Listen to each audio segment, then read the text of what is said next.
Get ready for the biggest moment in NBA history. The Sixers and the Celtics battled in Game 7, and it was absolutely historic. This was the most-watched first-round Game 7 ever, averaging 11 million viewers on NBC and Peacock. We dive into the incredible intensity of this playoff showdown and what it means for the league. Tired of dropping your phone or struggling to hold it with one hand? The PopSocket's Pop Grip gives you a secure grip, works as a phone stand, and even lets you swap the top for a fresh new look. Simple, useful, and perfect for everyday phone use. Click the link in the comments to grab yours on Amazon. Next up, we look at the big picture with Colin Cowherd comparing the Boston Celtics to the recent Super Bowl champions. Cowherd breaks down the pattern of success and disappointment, asking if the Celtics are more formula than fantastic, and what this means for their future. We are focusing now on fixing the future for Boston. The Celtics are in the off-season and are urgently looking to redesign the team. We explore why reuniting with Anfernee Simons is a crucial move to fix guard depth and inject new life into the roster. Finally, we look at the lingering questions surrounding the Celtics' playoff collapse and the off-season moves ahead. From Jaylen Brown's comments to trade rumors involving Giannis Antetokounmpo, we ask everything. Don't miss the full breakdown. Stay with us. The highly anticipated Game 7 of the Sixers-Celtics series has set a new benchmark for playoff viewership, becoming the most-watched first-round Game 7 in NBA history. The game, played on May 2, drew an astonishing 11 million viewers across NBC and Peacock. This marks the highest viewership ever recorded for a first-round Game 7 and the most-watched first-round game in 27 years. The entire first round of the NBA playoffs has also seen record attention, averaging 4 million viewers per game across platforms including ABC, ESPN, Amazon Prime Video, and NBC Peacock. This performance underscores the growing mainstream appeal and intense interest surrounding the NBA's playoff matchups. The Boston Celtics' recent postseason journey has sparked comparisons to the Philadelphia Eagles, according to commentary from Colin Cowherd. The Celtics have experienced a highly volatile 5-year period, navigating every possible postseason outcome, including losses in the first round, second round, Eastern Conference Finals, and the NBA Finals, despite securing a championship in 2024.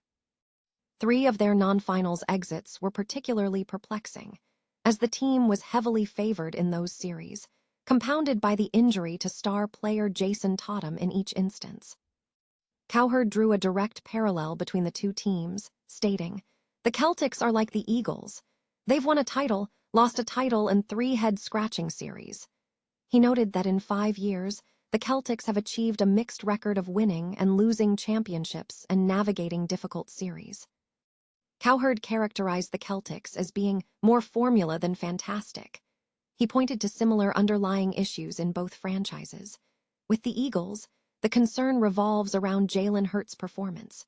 For the Celtics, the comparison is drawn to Jaylen Brown's play.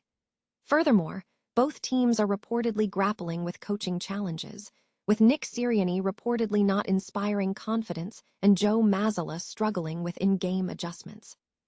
While acknowledging both teams as successful organizations and great franchises, the overarching sentiment expressed is a sense that both teams could and should have achieved greater postseason success over the last half-decade.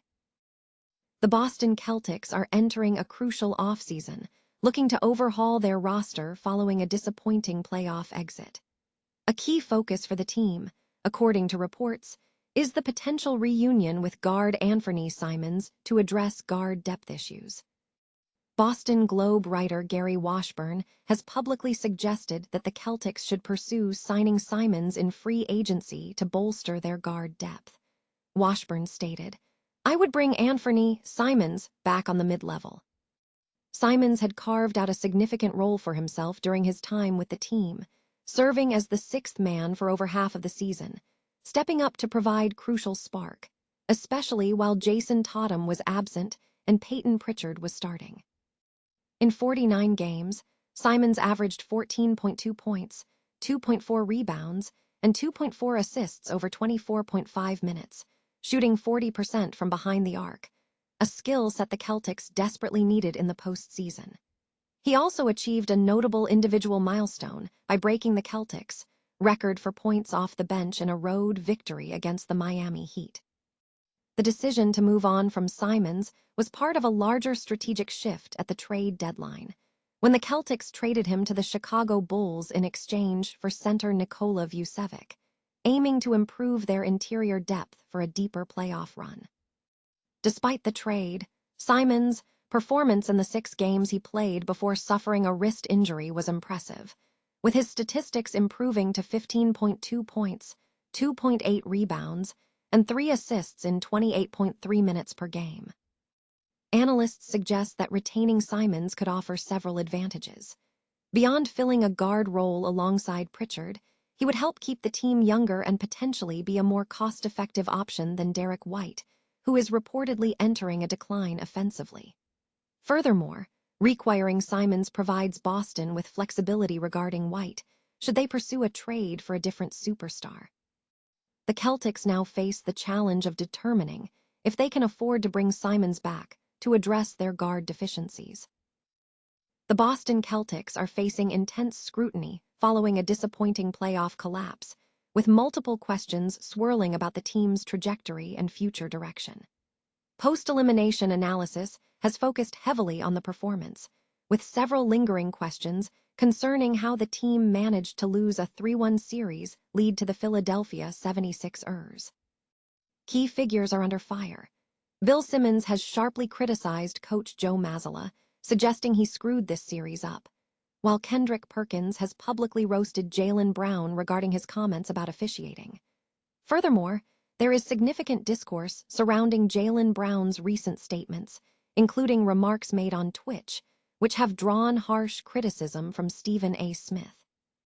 Draymond Green has also called out Jaylen Brown, and there are reports suggesting Brown may be unhappy playing a secondary role to Jason Tatum. The team's roster and future are also central to the conversation. Insiders are pointing toward potential trade scenarios, including Boston being considered a stealth suitor for a star like Giannis Antetokounmpo, alongside discussions about necessary roster resets. Reports indicate that key personnel decisions loom, with questions raised over the status of players like Nikola Vucevic and Neemias Queta. Beyond internal dynamics, the broader context of the season is being dissected. Analysts are examining the impact of Jason Tatum's injury and the team's overall style of play, noting a potential shift in the NBA landscape that could necessitate major offseason changes. There is also speculation about coaching stability, with reports touching on Joe Mazzulla's job security despite the recent setbacks. Looking ahead to the 2026 offseason, the focus is on rebuilding. Brad Stevens is reportedly looking to reload, while there is interest in acquiring veteran talent, such as a forgotten guard, to address perceived holes in the lineup. The narrative is complex, balancing the team's history of dominance with the painful reality of recent struggles, leaving fans and analysts alike questioning what the Celtics' next season will look like.